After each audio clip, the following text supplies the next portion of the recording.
Kuancık uşak topluluğun baş kahramanları, real hem çizgi filmlerin süretleri. Bu için yardımıyla uşaklar gezinti dünyasına hem meraklı açılışların, yortuların dünyasına dağılabilecekler.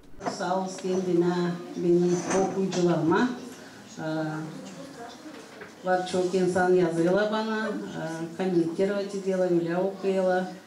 Çok sağ olun, varsınız bende. Siz verirsiniz bana ikram ötedi orada yazma. Ben şimdi görüyorum bir şiirini okuyorlar, yazıyorlar bana. Benim canım çekiyor ötedi orada yazma. Kiyeçin redaktör Antonina Чернёгла hesap aldığını yaratmalar halk dilinde yazılı. Kiyat ilinliklen uşakların sevgisini kazanacak da çok vakitte akıllarında kalacak. Kiyat pek meraklı, yazılı uygun, Gagavuz dilinden burada artık söylendiğini kolay dillen. Kolay anlama bu dili çünkü Galina Danajı yazır anlaşılan Gagavuz dilinden, halk dilinden. Da olmar bir de zorluk okuyarken okuyatları anlama, bu ne olsa, bu nereden alınmış. Onun üstüne ben sanırım hani sizde var o kadar çok okuyucu da o kadar onun üstüne siz sevindirirsiniz da hepsini hani kolay size anlama. Bu kağıdın her bir sayfası şıralı, renkli hem meraklı resimlerle donaklı.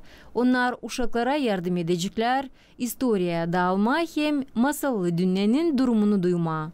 Вложено много поучительных моментов. Kuanca çok üretmek momentleri yerleştirildi. Onlar da faydalı olacaklar uşakları zamandaş vakitte terbiye etmeye. İnanırım hani her bir ana isteyecek hani uşağın bibliotekasında bu kağıt olsun. Kuancık topluluğu dünyaya çıktı Kültüra Bakanı'nın yardımıyla. Finanslar Gagavuz dilini kurtarmak fondundan verildi. Finanslar Gagavuz dilini kurtarmak fondundan verildiler. Kolverim 1000 egzemplarla çıktı.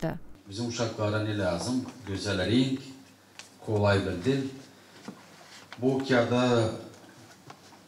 kağıdın yardımıyla ben sanırım hani bizim Gagavuz dilimiz ilerleyecek daha küçük yaşlardan, bizim küçük uşaklarımızdan, bizim okullarımızdan bu kağıt olacak pek bir büyük yardımcı bizim uşaklarımıza, bizim yöneticilerimize.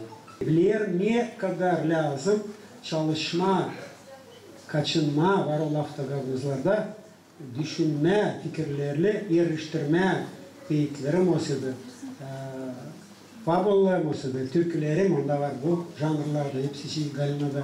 Bu kağıt isla başış olacak her bir uşağı çünkü kolverimin içindeliği şenlendirir, ilerleder, üredir dostla, yardıma hem iyile. Pek faydalı olacak uşak başçalarında.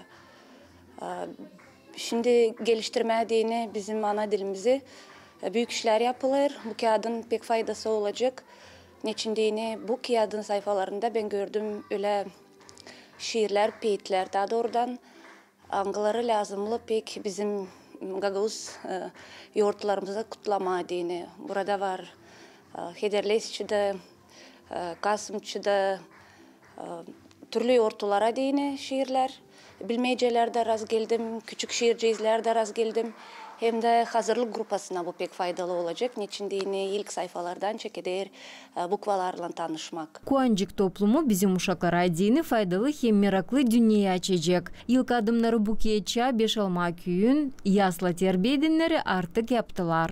Her bir halkın var kendi dili. Sakın hiç unutma olsun o deri üriden yevilden dediler. Onlar ürderken böyle dediler. Svetlana Dimitrogla, Grigoriy Stavилов, Alexey Gerchu, GRT Haberler.